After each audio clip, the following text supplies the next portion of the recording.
આ જવાબદારી જે નથી લઈ શકતી એ તમામ સ્ત્રીઓ તમસમાં ધકેલાઈ રહી છે. મારા પછીની પેઢીની સ્ત્રીઓને હું એ પણ જોઈ રહી છું કે દરેક સ્ત્રીને, નવી દીકરીઓને લાગે છે સિગરેટ પીવી, પેન્ટ પહેરવું, અમુક રીતે વર્તવું, ટૂંકા કપડાં, મને જેમ કરવું હશે એમ. સારી વાત છે, જેમ કરવું એમ જ કરવું જોઈએ.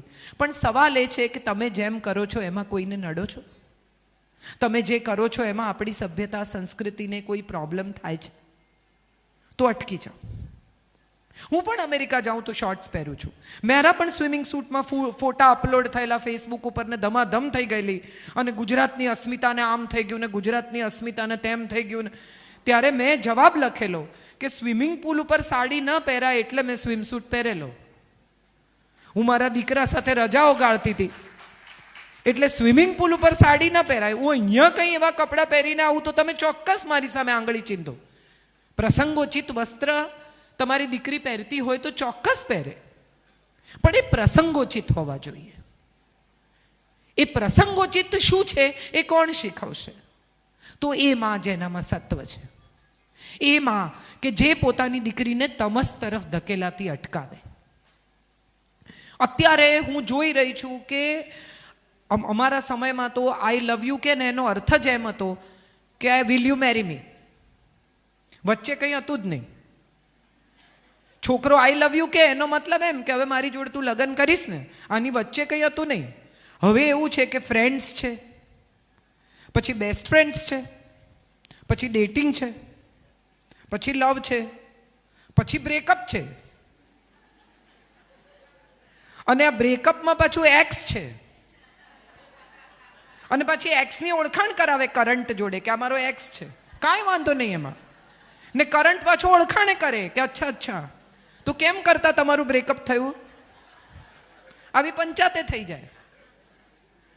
તો સવાલ એ છે કે આ જે આખી માનસિકતા છે એ આધુનિકતાને સ્વીકારવી, વખાણવી, કે એની સાથે આપણી સંસ્કૃતિને સરખાવીને એમ વિચારવું કે આ યોગ્ય છે અને આ અયોગ્ય છે?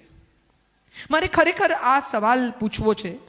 આ સવાલ મારે એટલા માટે પૂછવો છે કે આપણી દીકરી ભારતીય છે. આપણે અયોધ્યામાં રામ મંદિર ઊભું કર્યું. તમામ મંદિરોમાં આપણે કહીએ છીએ કે હવે શોર્ટ્સ, બર્મ્યુડા, ટૂંકા કપડાં, ટાઈટ કપડાં પહેરીને પ્રવેશ નથી. કેમ કહીએ છીએ આવું? એવું થોડી હોય ભગવાન તો બધે છે. આવી દલીલો પણ મેં સાંભળી છે કે બાથરૂમમાં ભગવાન નથી તો શું કપડાં પહેરીને નાવાનું? ત્યારે મારે બધાને આ વાત કહેવી છે કે તમારે ઘરે મહેમાન આવે ત્યારે તમે કેમ એમની સાથે સારી રીતે વર્તો છો? તમે કોઈને ઘરે જાઓ ત્યારે તમે કેમ નાહી ધોઈને ચોખ્ખા કપડાં પહેરીને જાઓ છો? ઊંઘમાંથી ઉઠીને સીધા નથી જતા રહેતા. દરેક વસ્તુની એક રીત હોય, પ્રણાલી હોય, સિસ્ટમ હોય. એ સિસ્ટમ, એ રીત, એ પ્રણાલી એ આપણી સભ્યતા છે, એ આપણી સંસ્કૃતિ છે, અને મને લાગે છે એ આપણું સત્વ છે. એ સત્વને જો સાચવી શકીશું તો સ્ત્રીત્વ સચવાશે. ગમે તેટલા અવોર્ડ, ગમે તેટલા ફંક્શન, ગમે તેટલું સૌંદર્ય. આ બ્યુટી કોન્ટેસ્ટ જ્યારે થાય ને ત્યારે એક રાઉન્ડ સવાલ જવાબનો પણ હોય છે. માત્ર બિકીની રાઉન્ડ, માત્ર ગાઉન રાઉન્ડ નથી હોતો. એક રાઉન્ડ હોય છે જેમાં પ્રશ્નો પૂછે છે અને એના માર્ક મળે છે. એટલે માત્ર બ્યુટી નહીં, beauty with brain is also equally important. તમારામાં એ બુદ્ધિ, એ સમજણ, એ વિવેક, એ સાર અસાર અનિવાર્ય છે. નાનકડી છોકરી હોય ત્યારથી એને શીખવાડે લીલા શાકભાજી નહીં ખાય ને તો વાળ લાંબા નહીં થાય. વાળ લાંબા નહીં થાય ને તો તારી સામે કોઈ નહીં જુએ. સ્કિન સાચવ. મારે સૌને કહેવું છે કે સ્કિન સાચવવા માટે જેટલો પ્રયાસ કરો છો ને એટલો સત્વ સાચવવા માટે પણ કરો. મગજના બોટોક્સ નથી આવતા. મગજ તો તમારે તમારી મેળે જ સતેજ રાખવું પડશે. ત્વચા ટાઈટ કરી શકશો, બુદ્ધિ કેવી રીતે સતેજ કરશો? અને બુદ્ધિ સતેજ કરવાનો સરળ રસ્તો એ છે કે વાંચતા રહો, અપડેટ થતા રહો. આજકાલ હવે હું હમણાં જ ચંદ્રેશભાઈને કહેતી હતી કે આજકાલ હવે સજેશનમાં આવે છે. એટલે કેટલું ટ્રેન્ડિંગ થઈ ગયું છે કે આજકાલ સજેશનમાં આવે છે. તમે જો ન્યૂઝ નિયમિત વાંચતા હો તો તમને તમારા ઇન્સ્ટામાં, તમારા ફેસબુકમાં આજકાલ સજેશનમાં આવે કે તમને વાંચવું છે. તો એનો અર્થ એમ થયો કે આ એક એવું ગુજરાતી અખબાર છે જે ઘરે ઘરે પહોંચી રહ્યું છે. હવે ગૂગલ પણ ગુજરાતીમાં ઉપલબ્ધ છે.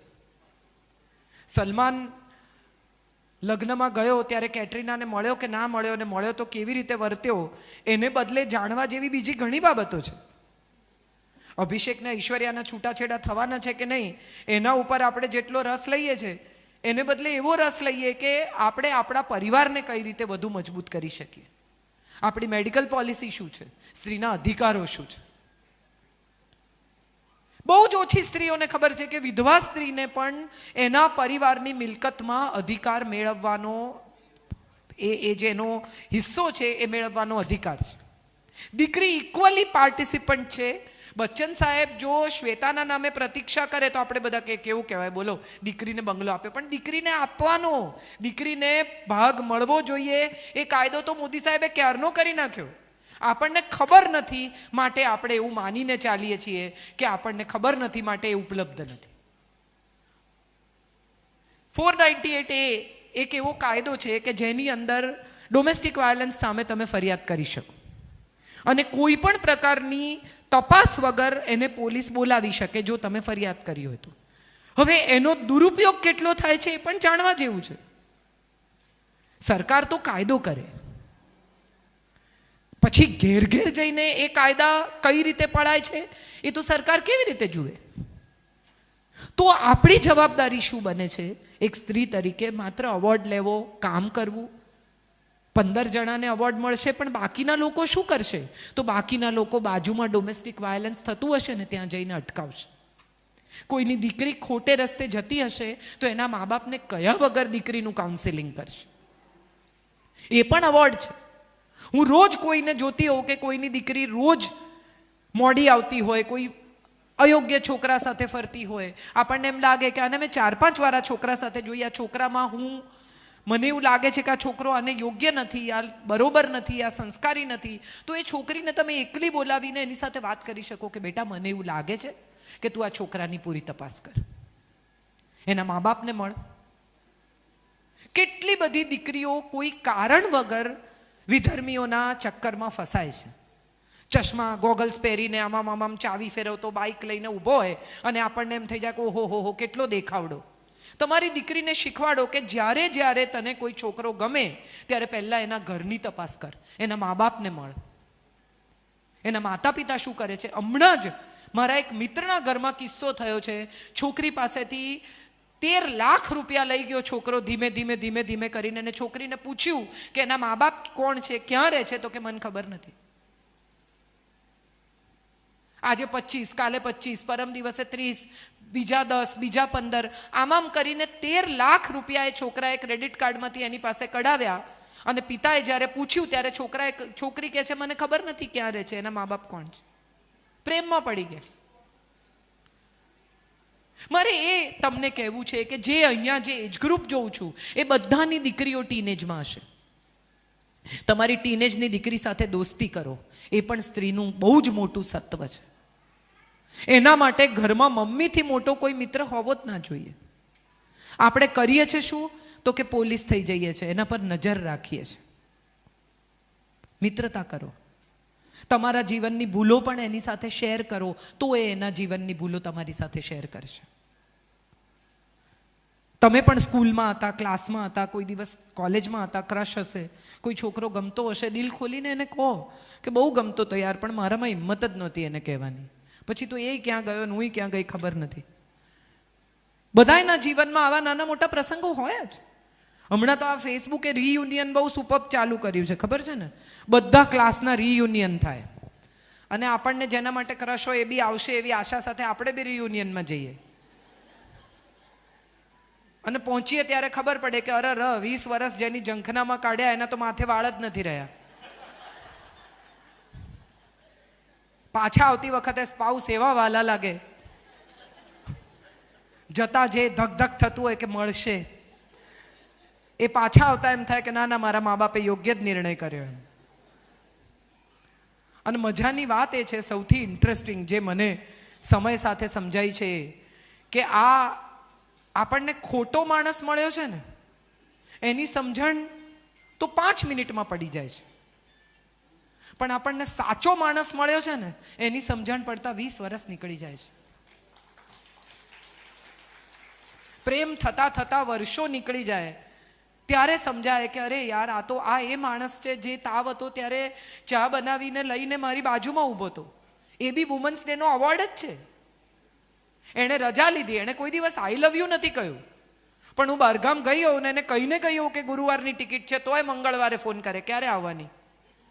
આઈ લવ યુ નથી. કેટલી બધી પત્નીઓ મને કહે હજી સુધી કોઈ દિવસ એમણે મને આઈ લવ યુ નથી કીધું, પણ ગુરુવારે આવવાની ટિકિટ નિશ્ચિત હોય ને છતાંય મંગળવારે ફોન કરે કે ક્યારે આવવાની છે. એ આઈ લવ યુ નથી છે જ.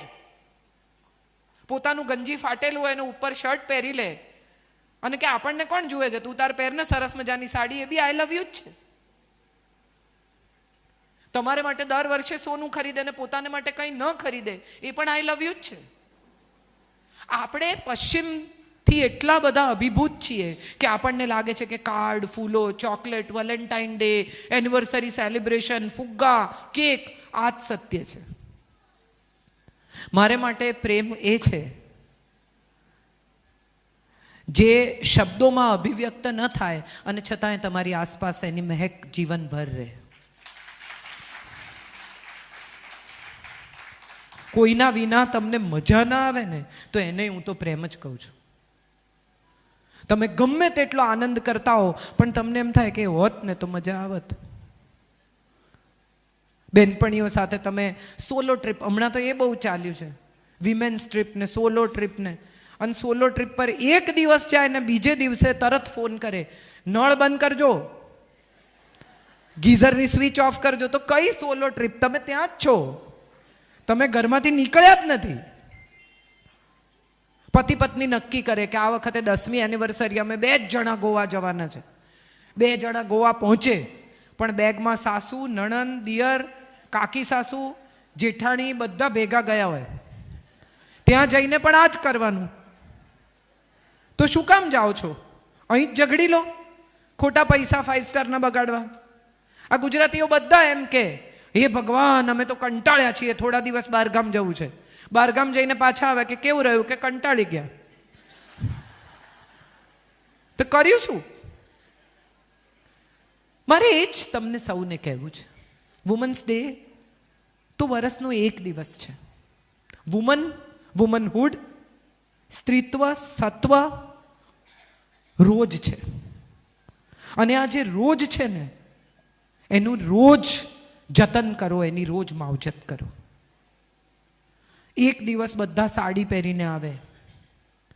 હમણાં જ હું એક ફિલ્મનું શૂટિંગ કરતી હતી તો मैंने કે मैडम कितना टाइम लगेगा? मैं कहा साड़ी पहनने में 2 मिनट. અચ્છા, કારણ કે હું રોજ સાડી પહેરું છું, મને 2 મિનિટ લાગે સાડી પહેરતા. કેમ? તો કે મને બહુ ગમે છે સાડી. હું ગમે તેટલી સાડીઓ ખરીદું, મારી એક વીકનેસ કે આ તો મારી પાસે નથી.